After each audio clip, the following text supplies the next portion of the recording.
নমস্কার, আপনারা দেখছেন জেলা বার্তা। আপনাদের সঙ্গে আমি শান্তিপ্রিয়া। শান্তিনিকেতন ইজেডসিসিতে আসছেন রাজ্যপাল সিভি আনন্দ বোস। পশ্চিমবঙ্গ সহ 8টি রাজ্যের লোক সংস্কৃতি অনুষ্ঠানের উদ্বোধন করতে শান্তিনিকেতনের পূর্বাঞ্চল সাংস্কৃতিক কেন্দ্রে আসছেন রাজ্যপাল সিভি আনন্দ বোস। সৃজনী শিল্পগ্রামে 14ই ডিসেম্বর তিনি লোক সংস্কৃতি মহোৎসবের উদ্বোধন করবেন রাজ্যপাল। বাংলা সহ অসম, বিহার, ঝাড়খণ্ড, ওড়িশা, মণিপুর, সিকিম ও ত্রিপুরার মোট 750 জন শিল্পী এই অনুষ্ঠানে অংশ নেবেন। 17ই ডিসেম্বর পর্যন্ত চলবে এই মহোৎসব। কেন্দ্র সরকারের সংস্কৃতি মন্ত্রকের অধীনস্থ পূর্বাঞ্চল সাংস্কৃতিক কেন্দ্রের ইজেডসিসি শান্তিনিকেতন শাখা সৃজনী শিল্পগ্রামে 4 দিনের লোক সংস্কৃতি মহোৎসব আয়োজন করা হয়েছে। এই অনুষ্ঠানের সূচনা করতে 14ই ডিসেম্বর শান্তিনিকেতনে আসছেন রাজ্যপাল সিভি আনন্দ বোস। বিকেল 3টায় তিনি মহোৎসবের উদ্বোধন করবে। বাংলা সহ 8 থেকে প্রায় 750 লোকশিল্পী ও হস্তশিল্পী অংশগ্রহণ করবে এই অনুষ্ঠানে। মহোৎসবে লোকগান, লোকনৃত্য, জনজাতীয় নৃত্য, গীত মঞ্চস্থ করবেন। পাশাপাশি থাকছে 8 রাজ্যের হস্তশিল্পের প্রদর্শনী ও চিত্র কর্মশালা। এছাড়া বিভিন্ন রাজ্যের নানান রকমের খাবারের সম্ভার থাকবে। 4 দিনের অনুষ্ঠানে অসমের বিহু, সিকিমের সিংহি ছাম, বিহারের ঝিঝিয়া নৃত্য, ঝাড়খণ্ডের করসা নৃত্য, মণিপুরের থাংটা, উড়িষ্যার সম্বলপুরী নৃত্য, ত্রিপুরার হোজাগিরি নৃত্য ও পশ্চিমবঙ্গের বিলুপ্তপ্রায় টোটো জনজাতির নৃত্য প্রদর্শিত হবে পূর্বাঞ্চল সাংস্কৃতিক কেন্দ্রে। 4 দিন সকাল 10টা থেকে শুরু হবে নানান অনুষ্ঠান ও বিকেল 3টে থেকে শুরু হবে প্রদর্শনীগুলি। প্রথমেই আমি সমস্ত সাংবাদিক বন্ধুদের এবং যারা এখানে উপস্থিত হয়েছেন সবাইকে ভারত সরকারের সংস্কৃতি মন্ত্রকের পক্ষ থেকে আমার আন্তরিক শুভেচ্ছা অভিনন্দন জানাই। এই যে আমরা পূর্বাঞ্চলীয় লোক মহোৎসব করছি, আপনারা নিশ্চয়ই সবাই জানেন পূর্বাঞ্চল সংস্কৃতি কেন্দ্র, যেটি ভারত সরকারের সংস্কৃতি মন্ত্রকের অধীন একটি স্বশাসিত সংস্থা, যার মূল কাজ পূর্ব ভারতের বিহার, ঝাড়খণ্ড, উড়িষ্যা, পশ্চিমবঙ্গ এবং উত্তর পূর্ব ভারতে আসাম, মণিপুর, ত্রিপুরা, সিকিম তথা আন্দামান নিকোবর দ্বীপপুঞ্জের সাংস্কৃতিক বিকাশ এবং পরিচর্যার মাধ্যমে ভারতীয় সংস্কৃতিকে আরও বেশি করে বিশ্বের দরবারে পৌঁছে দেওয়া। গত 2 বছর ধরে ভারত সরকার অত্যন্ত নিষ্ঠার সঙ্গে স্বাধীনতার 75 বছর পূর্তি উৎসব উদযাপন করেছে। একই সঙ্গে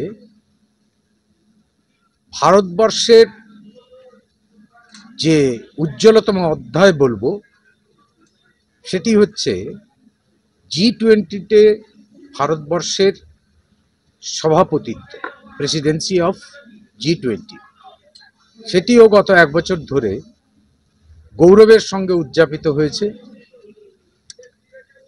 এবং ভারত সরকারের সংস্কৃতি মন্ত্রক এই আমাদের স্বাধীনতার 75 বছর পূর্তি উপলক্ষে মাননীয় প্রধানমন্ত্রী ঘোষণা করেছেন আগামী 2047-এর মধ্যে আমরা প্রতিটি ভারতবাসী আমাদের দেশকে পৃথিবীর অন্যতম উন্নত দেশ হিসেবে দেখতে চাই। সেই লক্ষ্যে কাজ করব। সংস্কৃতি মন্ত্রক ঠিক করেছে আগামী 2030 সালের মধ্যে ভারতবর্ষ সারা বিশ্বের ক্ষেত্রে একটি কালচারাল হাব অর্থাৎ পৃথিবীর অন্যতম সাংস্কৃতিক সৌর্য সম্পন্ন দেশে পরিণত হবে। কাজী আমিরুল ইসলামের রিপোর্ট, ভয় টিভি, বোলপুর। পৌষ মেলার প্রস্তুতি পর্ব শুরু। শান্তিনিকেতন ঐতিহ্যবাহী পৌষ মেলা এবার শান্তিনিকেতন পূর্বপল্লী মাঠে অনুষ্ঠিত হতে চলেছে। এর আগেই জানিয়ে দেওয়া হয়েছিল। আজ সকাল থেকে মেলার মাঠে শুরু হয়েছে যুদ্ধ তৎপরতায় বিভিন্ন কাজ, কারণ দীর্ঘ 3 বছর এই মেলার মাঠ পরিত্যক্ত অবস্থায় পড়েছিল। মেলার মাঠ পরিষ্কার পরিচ্ছন্ন করার জন্য বোলপুর পৌরসভা থেকে শুরু করে বিশ্বভারতীও এই কাজে সহযোগিতার হাত বাড়িয়ে দিয়েছেন। মাননীয় মুখ্যমন্ত্রীর নির্দেশে ও বীরভূম জেলা প্রশাসনের সহযোগিতায় এই পৌষ মেলা অনুষ্ঠিত হতে চলেছে। তাই আজ সকাল থেকে বীরভূম জেলা প্রশাসন থেকে বীরভূম জেলা সভাধিপতি, বোলপুর ব্যবসায়ী সমিতি, শান্তিনিকেতন হস্তশিল্প মার্কেট সমিতি, শান্তিনিকেতন ট্রাস্ট ও বিশ্বভারতীর আধিকারিকেরা উপস্থিত ছিলেন মাঠ পরিদর্শনে। উপস্থিত আছেন প্রশাসনিক আধিকারিক, বোলপুর মহকুমা প্রশাসক, এসডিপিও বোলপুর পৌরসভা এবং বিভিন্ন যে দপ্তর রয়েছে।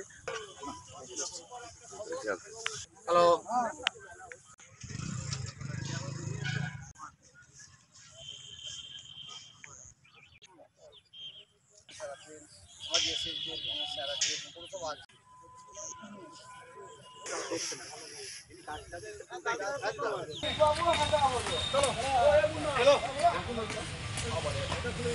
যে নিয়ে বিশাল অনেক বিতর্ক, অনেক বিশ্বভারতীর ঐতিহ্য এটা আমাদের দীর্ঘদিনের দাবি ছিল, সেই দাবি পূরণ হতে চলেছে। বিশ্বভারতীর পুরানো ঐতিহ্য, বিশ্বভারতীর সংস্কৃতির সঙ্গে যা যুক্ত আছে, তাদের দীর্ঘদিনের দাবি ছিল। সুতরাং আমাদেরও সেই দাবি ছিল। বীরভূম জেলা পরিষদ, জেলা প্রশাসনের পক্ষ থেকে এবং বিশ্বভারতীর যারা কর্তৃপক্ষ আছে তাদের সহযোগিতায় আবার সেই পুরনো মাঠে মেলা হচ্ছে। আমরা পুরাতন দিনে ফিরে এসেছি, ভালো বিষয়। সে বিষয়ে মাঠ পরিদর্শন হচ্ছে এবং সব বিষয় নিয়ে আলোচনা হলো।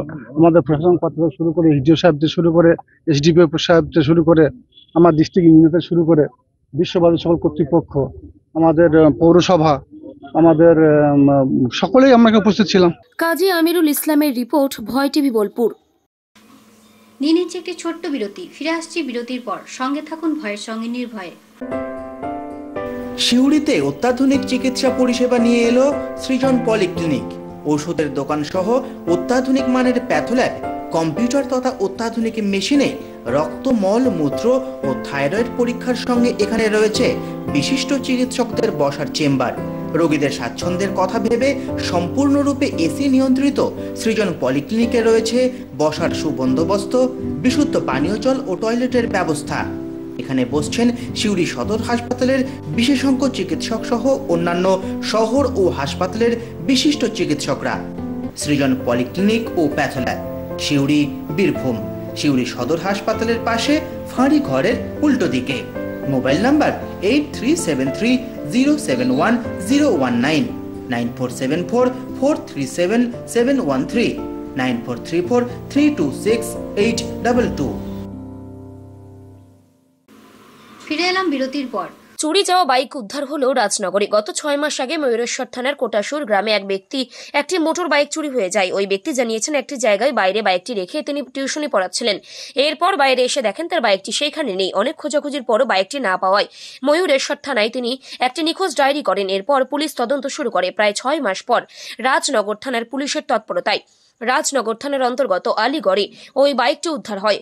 এক ব্যক্তি বাইকটি নিয়ে জোরে পালাবার সময় পুলিশের সন্দেহ হলে পুলিশ তার পেছনে ধাওয়া করে, কিন্তু ওই ব্যক্তি বাইকটি ফেলে সেখান থেকে পালিয়ে যায়। পুলিশ বাইকটি সেখান থেকে উদ্ধার করে রাজনগর থানায় নিয়ে আসে। এরপর সন্ধান চালিয়ে মোটর বাইকের মালিককে খবর দেয় রাজনগর থানার পুলিশ। আজ বুধবার রাজনগর থানার পক্ষ থেকে ওই বাইকটি ফিরিয়ে দেওয়া হলো বাইক মালিককে। গাড়িটা আমি টিউশন করছিলাম একটা বাড়িতে, বাড়ির বাইরে রাখা ছিল। কোথায়? গেটের কাছেই। কোথায়? কোটাসুরে, ময়ূরেশ্বর থানার কোটাসুর গ্রামে একটা বাড়িতে, হাই স্কুলের পিছনে আমি টিউশন করতে যাই। ওখানে একটা বাড়িতে টিউশন করছিলাম। গাড়িটা তাদের বাড়ির দরজার কাছেই রাখা ছিল। সেখান থেকে সন্ধ্যা 7:30 নাগাদ চুরি হয়ে গিয়েছিল। কতদিন আগে? সেটা এপ্রিল মাসের শেষের দিকে। আচ্ছা, তারপর হঠাৎ এই ডিসেম্বরের 4 তারিখ রাত্রে আমাকে থানা থেকে ফোন করে জানানো হয় যে এই গাড়িটা কি আপনার? আমি বলি হ্যাঁ, এটা আমার গাড়ির নাম্বার। আপনি অভিযোগ করেছিলেন এরপরে? আমি ময়ূরেশ্বর থানায় অভিযোগ করেছিলাম। আচ্ছা, ইন্স্যুরেন্সে ক্লেমও করেছিলাম। তারপর এখান থেকে আমার জানা যে রিকভার হয়েছে, গাড়িটা কি আপনার? আমি বলি হ্যাঁ, গাড়িটা আপনার। বলে কাগজপত্র নিয়ে আসুন। তারপরে আসছি, এখানে গাড়িটা আনক্লেম সিজ করেছিলেন। তারপর আমি কোর্টে গিয়ে অর্ডার নিয়ে এসে গাড়িটা ছাড়িয়ে নিয়ে এসেছি। খান আরশাদের রিপোর্ট, ভয় টিভি, রাজনগর। আজকে জেলা বার্তা এই পর্যন্তই। নমস্কার।